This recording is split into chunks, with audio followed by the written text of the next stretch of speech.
Pernahkah kalian melihat seseorang yang hidupnya tampak sempurna, tetapi sebenarnya sedang hancur diam-diam? Arfan Prakarsa adalah lelaki seperti itu. Di luar, ia dikenal sebagai CEO muda yang dingin, kaya, dan selalu menang. Namun, pada suatu malam, ketika semua orang memujinya di panggung besar, tubuhnya justru menyerah.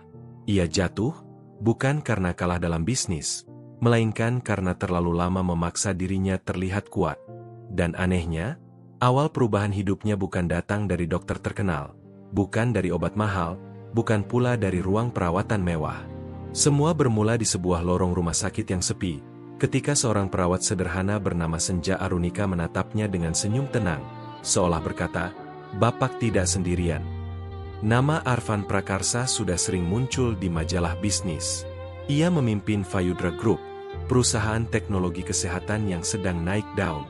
Orang-orang menyebutnya visioner, karyawannya menyebutnya perfeksionis, lawannya menyebutnya batu karang, karena hampir tidak ada tekanan yang mampu menggoyahkannya. Namun, tidak banyak yang tahu, Arfan tidak pernah benar-benar tidur nyenyak selama bertahun-tahun. Setiap hari hidupnya hanya berisi rapat, angka, akuisisi, dan target. Bahkan saat ibunya dulu masih hidup, Arfan sering pulang ketika rumah sudah gelap. Setelah ibunya meninggal, ia semakin yakin bahwa kelembutan hanya membuat seseorang mudah kehilangan.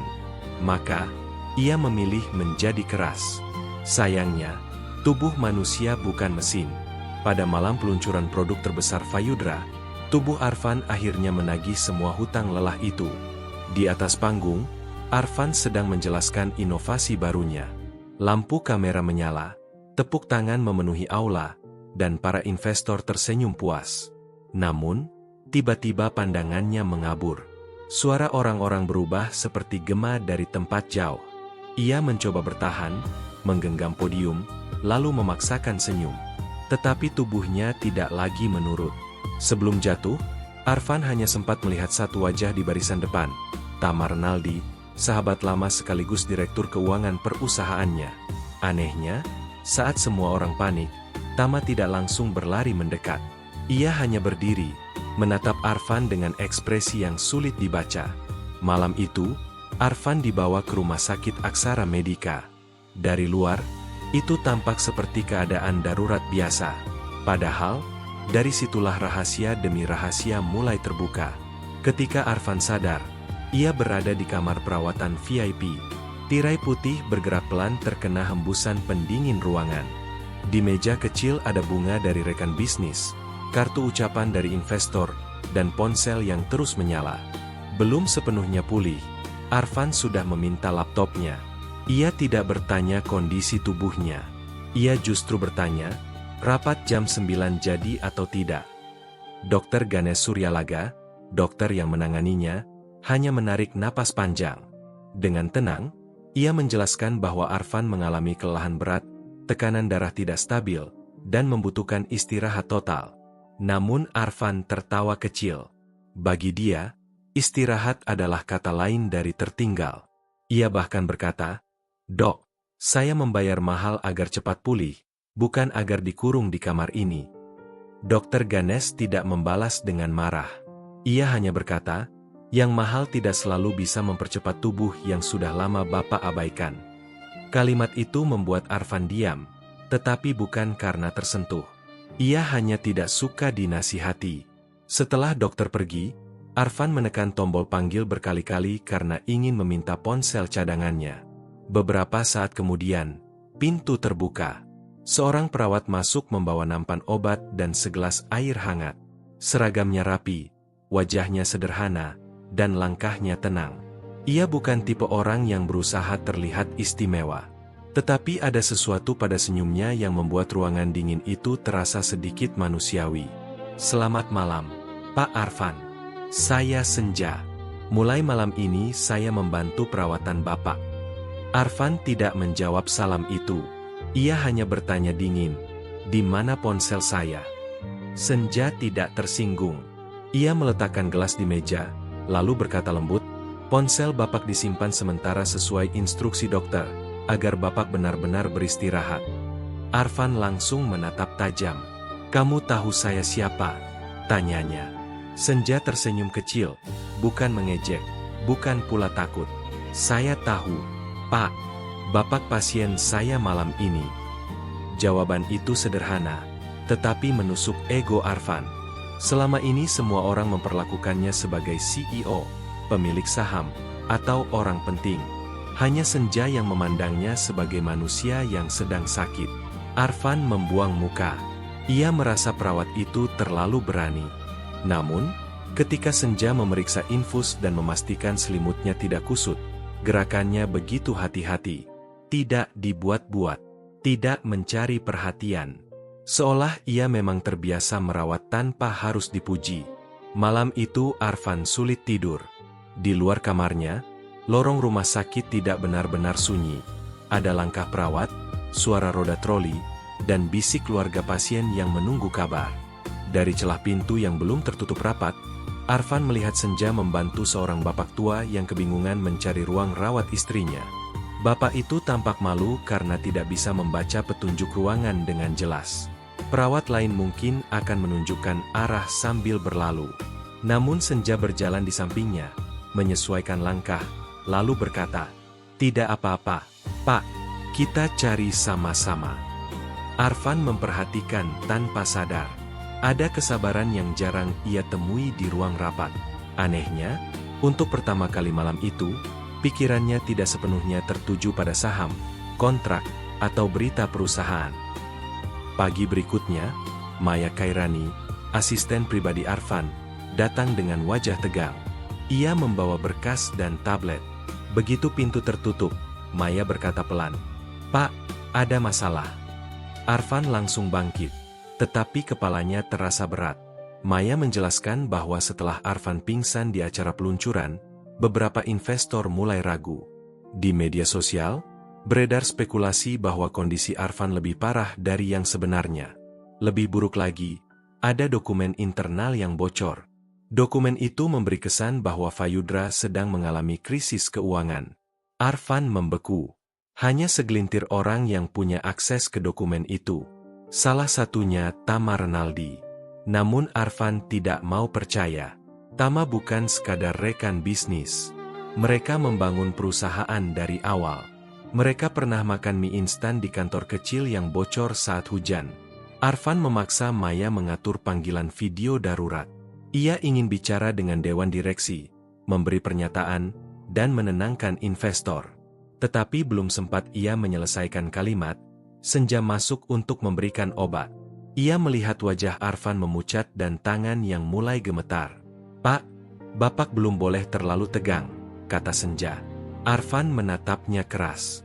"Ini perusahaan saya. Kalau saya diam, ribuan orang bisa kehilangan pekerjaan." Senja tidak membantah. Ia hanya meletakkan obat di meja, lalu berkata, "Kalau Bapak jatuh lagi, siapa yang akan menjaga ribuan orang itu?" Kalimat itu membuat ruangan hening. Maya menunduk, seolah setuju. Arfan benci mengakuinya, tetapi Senja benar. Untuk pertama kali, ia merasa kekuatannya justru sedang menjadi kelemahannya. Hari-hari berikutnya menjadi perang sunyi bagi Arfan. Tubuhnya diminta istirahat, sementara pikirannya terus berlari. Di televisi, berita bisnis membahas masa depan Fayudra. Di ponsel Maya, pesan dari investor datang tanpa henti. Tama beberapa kali menelepon, tetapi nadanya aneh. Ia terdengar prihatin, namun terlalu tenang untuk seseorang yang sedang menghadapi krisis bersama. Di sisi lain, Senja tetap hadir dengan rutinitas yang sama. Ia memeriksa kondisi Arfan, mengingatkannya makan, dan membuka tirai pagi-pagi agar cahaya masuk. Tidak sekalipun ia bertanya soal kekayaan atau perusahaan. Bahkan ketika Arfan sengaja berkata kasar karena kesal, Senja hanya diam sebentar, lalu melanjutkan pekerjaannya dengan tenang. Kesabaran itu membuat Arfan gelisah.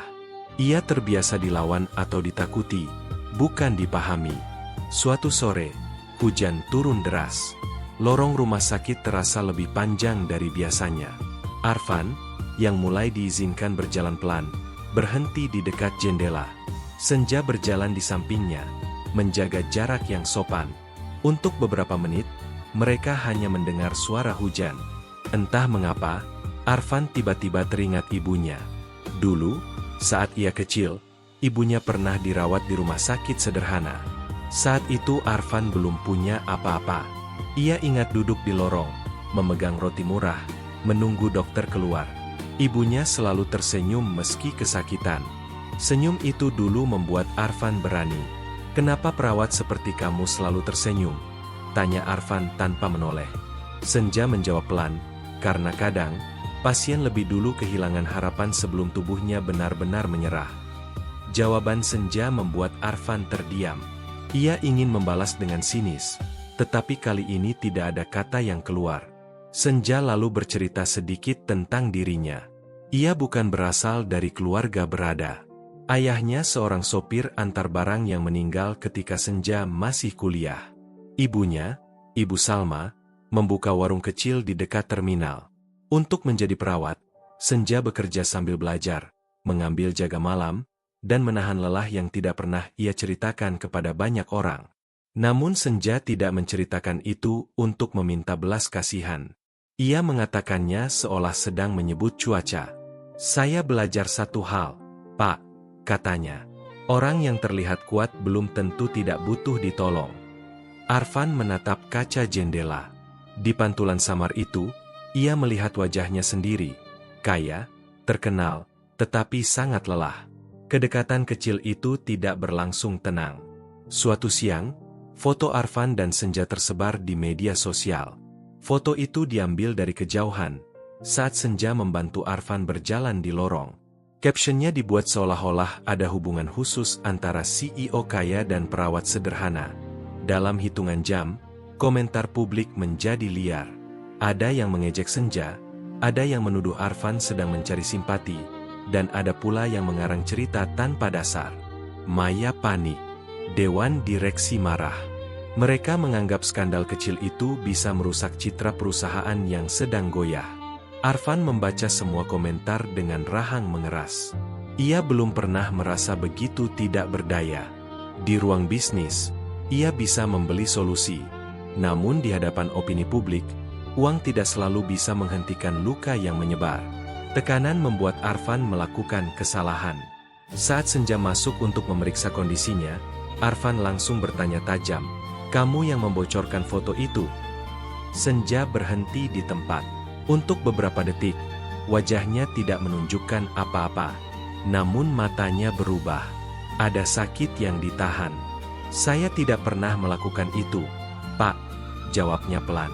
Arfan masih dikuasai emosi. "Kamu tahu berapa banyak orang yang ingin mengambil keuntungan dari nama saya?" Senja menunduk, lalu berkata, "Saya tahu orang sering memandang Bapak sebagai kesempatan. Tapi saya tidak tahu Bapak juga memandang semua orang sebagai ancaman." Kalimat itu jatuh seperti pintu yang tertutup. Senja menyelesaikan tugasnya, lalu keluar. Tidak ada senyum malam itu.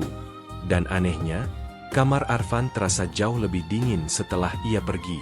Keesokan harinya, Senja tidak datang. Perawat lain yang masuk. Namanya Ratna Lestari, kepala perawat di lantai itu. Arfan bertanya dengan nada seolah tidak peduli, "Perawat yang biasa kesini mana?" Ratna menjawab singkat, "Perawat Senja meminta dipindahkan sementara ke bangsal anak." Arfan pura-pura tidak terpengaruh. Namun sepanjang hari ia terus melihat ke arah pintu. Obat yang sama terasa lebih pahit. Makanan yang sama terasa lebih hambar. Bahkan berita perusahaan yang biasanya membuatnya terbakar, kini hanya terdengar seperti suara jauh. Sore itu, Dokter Ganes datang. Ia tidak langsung memeriksa alat medis. Ia justru berkata, "Pak Arfan, tidak semua orang yang mendekat ingin mengambil sesuatu.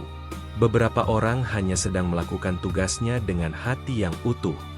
Malam berikutnya, terjadi pemadaman singkat di salah satu bagian rumah sakit. Tidak lama, karena generator segera menyala. Namun cukup untuk membuat beberapa pasien anak ketakutan. Dari kursi roda dekat lorong, Arfan melihat Senja berlari kecil menuju bangsal anak, membawa senter kecil dan boneka kain. Ia duduk di lantai bersama anak-anak yang cemas, lalu berkata, "Kita main tebak suara, ya? Kalau lampu belum terang, Kita jadikan ini petualangan kecil. Anak-anak perlahan tertawa. Seorang anak yang tadinya menangis mulai menggenggam tangan Senja. Arfan menyaksikan semua itu dari kejauhan. Tidak ada kamera. Tidak ada tepuk tangan. Tidak ada orang kaya yang perlu dibuat terkesan. Senja tetap sama. Ia tetap memberi cahaya. Bahkan ketika lampu sempat padam. Saat itu, Arfan mulai merasa bersalah. Keesokan paginya, Maya datang membawa kabar baru. Tim internal berhasil melacak sumber foto yang tersebar. Bukan Senja. Foto itu dikirim dari akun palsu yang terhubung dengan salah satu staf komunikasi luar perusahaan. Staf itu ternyata pernah menerima pembayaran dari pihak yang berkaitan dengan Tama. Arfan duduk membeku. Nama Tama kembali muncul. Kali ini bukan sekadar dugaan. Ia ingat ekspresi Tama di malam ia jatuh. Ia ingat suara Tama yang terlalu tenang. Ia ingat dokumen yang bocor. Potongan-potongan itu mulai membentuk gambar yang menyakitkan. Namun sebelum menghadapi Tama, ada satu orang yang harus ia temui lebih dulu. Arfan meminta Maya membawanya ke bangsal anak. Maya ragu karena kondisi Arfan belum sepenuhnya kuat. Tetapi Arfan berkata pelan, "Kali ini bukan urusan perusahaan. Ini urusan hati nurani." Senja sedang merapikan selimut seorang pasien kecil ketika Arfan datang. Ia tampak terkejut, tetapi segera kembali profesional. "Bapak seharusnya istirahat," katanya. Arfan menatapnya, lalu untuk pertama kalinya, ia tidak memakai nada memerintah. "Saya salah," ucapnya. Senja diam. Arfan melanjutkan, "Saya menuduh kamu karena saya terbiasa melihat orang dari kemungkinan buruknya. Saya tidak punya alasan untuk membela diri." Senja menatapnya lama. Di wajahnya tidak ada kemenangan, hanya luka yang belum selesai. "Maaf itu penting, Pak," katanya. "Tapi maaf tidak otomatis menghapus cara Bapak membuat orang merasa kecil." Arfan mengangguk. Kalimat itu tidak enak didengar, tetapi ia tahu benar. Senja tidak sedang menghukumnya. Ia hanya sedang menunjukkan cermin yang selama ini Arfan hindari. Sejak hari itu, Arfan berubah sedikit demi sedikit. Bukan perubahan besar yang dramatis dalam semalam. Ia masih keras kepala. Ia masih ingin membaca laporan. Ia masih gelisah jika tidak memegang kendali. Tetapi kini, sebelum membentak, ia belajar berhenti sebentar. Sebelum menuduh, ia belajar bertanya. Senja pun tidak langsung kembali seperti dulu. Senyumnya ada, tetapi jaraknya lebih jelas. Ia tetap merawat Arfan sesuai tugas, namun tidak lagi mudah membuka percakapan pribadi. Justru jarak itulah yang membuat Arfan semakin memahami sesuatu. Kebaikan bukan pintu yang bisa diketuk kapan saja setelah kita sendiri yang membantingnya. Di luar rumah sakit, krisis Fayudra semakin panas. Investor meminta kepastian. Dewan mulai terbelah. Dan Tama, diam-diam, menyiapkan langkah terakhir untuk mengambil alih perusahaan. Tama datang menjenguk dengan jas mahal dan senyum rapi. Ia membawa buah, berbicara tentang persahabatan, lalu perlahan masuk ke inti pembicaraan. "Vin, kamu butuh istirahat panjang." Dewan khawatir. "Mungkin sementara, kamu tanda tangani pelimpahan wewenang penuh. Aku akan jaga semuanya." Arfan menatap sahabat lamanya. Dulu, ia pasti percaya. Namun sekarang, ia mulai mendengar nada yang berbeda. Terlalu halus. Terlalu siap. Seolah semua kalimat telah dilatih sebelumnya. "Aku belum memutuskan," jawab Arfan. Tama tersenyum tipis. "Jangan keras kepala. Kondisimu bisa jadi beban perusahaan." Kata beban itu menusuk. Setelah Tama pergi, Arfan menatap jendela lama sekali.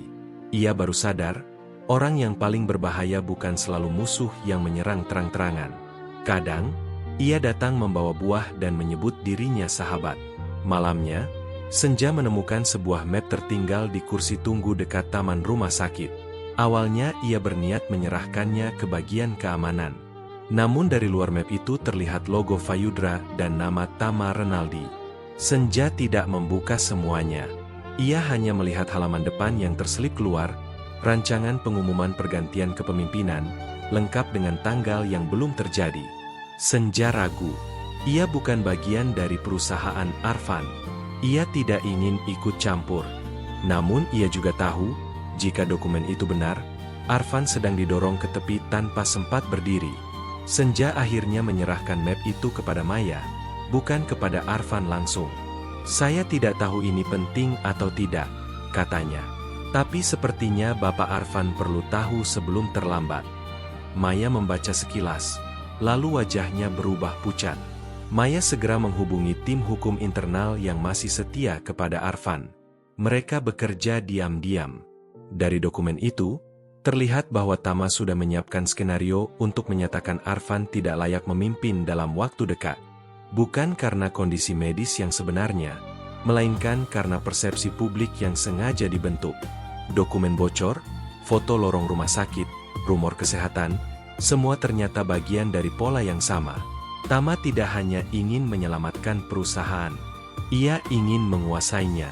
Ketika Arfan mendengar semuanya, ia tidak langsung marah. Justru wajahnya tenang, terlalu tenang. Luka pengkhianatan seringkali tidak meledak seperti api. Kadang ia membeku seperti es. Arfan hanya berkata, "Aku ingin rapat dewan besok." Dr. Ganesh menolak karena kondisi Arfan belum ideal. Namun Arfan menjawab, "Saya tidak akan berteriak. Saya hanya akan mengatakan kebenaran." Pagi itu, ruang rapat utama Fayudra dipenuhi ketegangan. Arfan tidak datang secara fisik. Ia muncul melalui layar besar dari ruang perawatan rumah sakit. Wajahnya masih pucat, tetapi matanya kembali tajam. Di sampingnya ada Maya dan tim hukum. Di luar kamera, Senja berdiri tidak jauh, memastikan kondisi Arfan tetap stabil. Tama duduk di ruang rapat dengan ekspresi prihatin yang hampir sempurna. Ia membuka pembicaraan lebih dulu, mengatakan bahwa perusahaan membutuhkan kepemimpinan sehat dan penuh waktu. Beberapa anggota dewan mengangguk. Lalu Arfan bicara. Suaranya tidak keras, tetapi setiap kata jelas. Ia tidak menyerang dengan emosi. Ia menampilkan bukti aliran pembayaran, draft pengumuman, riwayat akses dokumen, dan komunikasi pihak luar. Semakin lama, senyum Tama menghilang. Ruang rapat yang tadinya berpihak pada keraguan berubah menjadi panggung kebenaran. Tama mencoba membela diri. Ia berkata semua itu salah paham. Ia mengaku hanya menyiapkan rencana darurat demi stabilitas perusahaan. Namun tim hukum menunjukkan bahwa beberapa dokumen dibuat sebelum Arfan jatuh sakit. Artinya, rencana itu bukan respons terhadap keadaan. Rencana itu sudah disiapkan. Arfan menatap layar, langsung ke arah Tama. "Aku bisa memaafkan kompetisi," katanya. "Aku bisa menerima perbedaan pendapat. Tapi aku tidak bisa membiarkan ribuan orang dijadikan alat untuk ambisi pribadi." Suasana hening. Beberapa anggota dewan menunduk malu karena hampir percaya pada cerita yang salah. Keputusan diambil hari itu juga. Tama diberhentikan dari jabatannya sambil menunggu proses hukum dan audit lengkap. Investor diberi laporan resmi. Untuk pertama kali sejak dirawat, Arfan menarik napas lega. Namun setelah layar dimatikan, tubuhnya limbung. Senja segera mendekat, menahan kursi roda Arfan agar tidak bergeser. "Bapak terlalu memaksakan diri," katanya, kali ini dengan nada khawatir yang tidak bisa disembunyikan. Arfan menatapnya lelah. "Tapi saya menang." Senja menggeleng pelan. Tidak semua kemenangan harus dibayar dengan tubuh yang hampir habis. Arfan tersenyum kecil. "Kamu selalu punya cara membuat saya merasa seperti anak sekolah yang dimarahi." Senja ingin menahan senyum, tetapi gagal. Untuk pertama kalinya setelah kesalahpahaman itu, senyumnya kembali terasa hangat. Namun Senja tetap berkata, "Pak Arfan, setelah ini Bapak harus benar-benar belajar hidup, bukan hanya bertahan." Kalimat itu sederhana, tetapi bagi Arfan, terdengar seperti pintu baru. Ia menyadari, selama ini ia tidak sedang hidup. Ia hanya sedang membuktikan bahwa dirinya tidak bisa dikalahkan. Beberapa minggu kemudian, kondisi Arfan membaik. Krisis Fayudra mulai terkendali. Tama tidak lagi berada di perusahaan. Dewan menunjuk tim audit independen, dan Arfan mulai mendelegasikan pekerjaan. Awalnya sulit. Setiap kali laporan datang terlambat 5 menit, tangannya gatal ingin mengambil alih semua. Namun ia berusaha. Bukan karena dokter memaksa. Bukan karena dewan menekan. Tetapi karena setiap kali ia ingin kembali menjadi mesin, ia teringat Senja yang berkata, orang yang terlihat kuat belum tentu tidak butuh ditolong. Pada hari kepulangannya dari rumah sakit, Arfan menunggu Senja di lorong yang sama tempat mereka pertama kali bertemu. Kali ini ia tidak memakai jas mahal. Hanya kemeja sederhana dan wajah yang lebih manusiawi. "Terima kasih," katanya. Senja menjawab, "Itu memang tugas saya, Pak." Arfan menggeleng. "Tidak, kamu melakukan lebih dari tugas." Arfan ingin mengajak Senja makan malam sebagai ucapan terima kasih. Namun Senja menolak dengan halus. "Bapak baru sembuh. Lebih baik pulang dan istirahat." Arfan paham. Ia tidak memaksa. Kali ini, ia belajar bahwa ketulusan tidak boleh berubah menjadi tekanan. Sebelum pergi, ia bertanya, "Apakah saya boleh tetap menghubungi kamu, bukan sebagai pasien?" Senja diam sebentar. Lalu ia menjawab hati-hati, "Boleh, selama Bapak mengerti batasnya." Arfan mengangguk. Jawaban itu mungkin tidak romantis seperti dalam film, tetapi jauh lebih berharga. Karena untuk pertama kalinya, ia tidak ingin memenangkan seseorang. Ia ingin mengenalnya dengan benar. Setelah keluar dari rumah sakit, Arfan tidak langsung kembali ke gedung perusahaan. Ia meminta Maya mengantarnya ke satu tempat. Klinik kecil tempat Senja sering menjadi relawan pada hari libur. Klinik itu jauh dari mewah. Cat dindingnya mulai pudar, kursinya tidak seragam, dan ruang tunggunya sempit. Namun orang-orang datang dengan wajah percaya. Di sana, Arfan melihat Senja membalut luka kecil seorang anak, membantu ibu hamil mengisi formulir, lalu menenangkan kakek yang takut diperiksa. Tidak ada yang tahu ia baru saja menyelamatkan CEO besar dari kehancuran emosional. Tidak ada yang memanggilnya pahlawan. Tetapi Senja tetap bekerja dengan mata yang sama, teduh, fokus, dan penuh belas kasih. Arfan berdiri di pintu, merasa kecil. Selama ini ia membangun perusahaan teknologi kesehatan, tetapi jarang melihat langsung wajah orang-orang yang ingin ia bantu. Di laporan, pasien hanyalah data.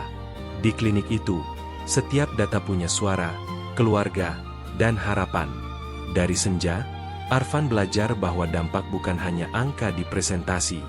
Di klinik itulah Arfan bertemu Ibu Salma, Ibu Senja. Perempuan itu ramah, tetapi matanya cerdas. Ia tahu siapa Arfan, namun tidak memperlakukannya berlebihan. Saat Senja sedang membantu pasien lain, Ibu Salma berkata, "Anak saya itu keras kepala kalau soal menolong orang. Kadang lupa dirinya sendiri juga perlu dijaga." Arfan tersenyum tipis. "Sepertinya saya tahu dari siapa dia belajar." Ibu Salma tertawa kecil. Namun kemudian, percakapan berubah serius. Ia bercerita bahwa dulu Senja hampir berhenti kuliah karena biaya. Ada program bantuan yang tiba-tiba dihentikan oleh salah satu perusahaan besar setelah pergantian prioritas bisnis. Nama perusahaan itu membuat Arfan terdiam. Fayudra. Bukan Arfan yang langsung menandatangani penghentian itu. Namun ia tahu, sebagai pemimpin, dampak keputusan perusahaan tetap berada di pundaknya. Malam itu, Arfan tidak bisa tidur.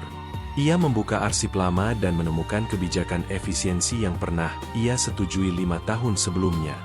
Di atas kertas, keputusan itu tampak logis. Program bantuan pendidikan dianggap tidak memberi dampak bisnis langsung. Namun kini, setelah bertemu Senja, Arfan melihat sisi yang dulu ia abaikan. Di balik satu anggaran yang dipotong, ada mahasiswa yang bekerja 2 kali lebih keras. Ada keluarga yang menjual barang rumah. Ada mimpi yang hampir patah. Keesokan harinya, Arfan mengumpulkan jajaran direksi. Ia mengumumkan pembentukan Dana Arunika, program beasiswa dan layanan kesehatan komunitas untuk calon tenaga kesehatan dari keluarga sederhana. Beberapa direktur mempertanyakan manfaat bisnisnya. Arfan menjawab tenang, Tidak semua hal yang penting harus langsung terlihat sebagai laba. Kadang, yang kita selamatkan hari ini akan menyelamatkan banyak orang besok. Berita tentang dana Arunika menyebar perlahan. Arfan tidak menjadikannya kampanye besar. Ia tidak ingin kebaikan itu terlihat seperti cara membersihkan nama. Ia meminta semua dilakukan transparan, diaudit, dan tidak memakai wajahnya sebagai pusat promosi. Ketika Senja mengetahui nama program itu, ia justru marah kecil. "Bapak tidak perlu memakai nama saya," katanya. Arfan menjawab, "Arunika artinya cahaya pagi. Saya tidak menamai program itu karena kamu perawat saya. Saya menamainya karena saya ingin perusahaan ini mengingat arah pulang." Senja tidak langsung menjawab. Wajahnya tetap tenang, tetapi matanya berkaca-kaca. Hubungan mereka berkembang pelan. Tidak ada adegan berlebihan. Tidak ada janji manis yang terburu-buru. Hanya percakapan panjang, pesan singkat yang sopan, dan pertemuan di klinik saat Arfan ikut membantu sebagai donatur yang belajar mendengar. 6 bulan berlalu. Arfan tidak lagi sama. Ia masih memimpin Fayudra, tetapi tidak lagi menjadikan dirinya pusat segalanya. Ia pulang lebih awal 2 kali seminggu. Ia mendengar pendapat tim. Ia bahkan mulai mengunjungi klinik komunitas tanpa kamera. Suatu sore, ia bertemu Senja di lorong rumah sakit Aksara Medika. Lorong yang sama. Bedanya, kali ini Arfan datang bukan sebagai pasien, melainkan sebagai tamu dalam acara pembukaan ruang pemulihan anak yang didukung dana Arunika. Senja berdiri di ujung lorong, memakai seragam perawat, dengan senyum yang dulu pertama kali membuat dunia Arfan terasa tidak terlalu dingin. Arfan menghampirinya. "Saya dulu bertemu kamu di lorong ini saat hidup saya berantakan," katanya. Senja menjawab, "Dan sekarang?" Arfan menatapnya lembut. "Sekarang saya masih belajar merapikannya." Di taman kecil belakang rumah sakit, Arfan akhirnya mengungkapkan perasaannya. Tidak dengan kata-kata besar, tidak dengan janji akan memberi dunia. Ia hanya berkata, "Senja, saya tidak jatuh cinta karena kamu merawat saya saat sakit. Saya jatuh cinta karena kamu tidak pernah memanfaatkan sakit saya untuk merasa lebih tinggi. Kamu melihat saya ketika saya bahkan tidak sanggup melihat diri sendiri." Senja diam lama. Angin sore menggoyangkan daun-daun kecil di atas mereka. Lalu ia berkata, "Saya takut, Pak Arfan. Dunia Bapak terlalu besar. Saya hanya orang biasa." Arfan menggeleng pelan. "Justru dunia saya terlalu besar sampai saya kehilangan hal-hal biasa yang paling penting." Senja menatapnya. Kali ini, senyumnya muncul perlahan. "Kalau begitu, jangan minta saya masuk ke dunia Bapak. Mari kita bangun ruang yang bisa kita jaga bersama." Setahun kemudian, mereka menikah sederhana. Tidak ada pesta yang terlalu mewah. Hanya keluarga, sahabat dekat, beberapa rekan rumah sakit, dan anak-anak dari klinik komunitas yang datang membawa bunga kertas buatan tangan. Arfan menangis saat melihat Ibu Salma menggandeng Senja menuju tempat akad. Ia tidak malu lagi terlihat rapuh. Setelah menikah, Senja tetap menjadi perawat. Arfan tidak pernah memintanya berhenti. Ia tahu, mencintai Senja berarti menghormati panggilan hidupnya. Sementara Arfan terus memperbaiki Fayudra agar tidak hanya mengejar pertumbuhan, tetapi juga meninggalkan manfaat yang nyata. Di rumah sakit Aksara Medika, lorong tempat mereka pertama kali bertemu diberi papan kecil bertuliskan, "Lorong Senyum." Bukan karena kisah mereka perlu dipuja, melainkan karena banyak pasien mengaku merasa lebih kuat setelah melewati lorong itu dan disapa dengan hangat. Pada akhirnya, Arfan memang sembuh. Tetapi bukan hanya tubuhnya. Yang paling pulih adalah caranya memandang hidup. Dulu ia mengira obat terbaik adalah kekuasaan, uang, dan kendali. Ternyata, ada penyakit yang hanya bisa disembuhkan oleh ketulusan. Ada luka yang tidak membutuhkan sorotan, hanya butuh seseorang yang tetap tersenyum saat kita merasa tidak layak ditemani. Dan Senja, perawat sederhana yang ia temui di lorong rumah sakit, tidak pernah datang sebagai penyelamat yang berisik. Ia datang seperti cahaya pagi, pelan, hangat, dan cukup untuk membuat seseorang ingin hidup lebih baik. Kalau cerita ini menyentuh hati kalian, Semoga kalian juga dipertemukan dengan orang-orang yang membuat lelah kalian terasa lebih ringan. Jangan lupa jaga kesehatan, jaga hati, dan semoga kebaikan kecil yang kalian beri hari ini kembali pada kalian dalam bentuk yang paling indah. Sampai bertemu di cerita berikutnya.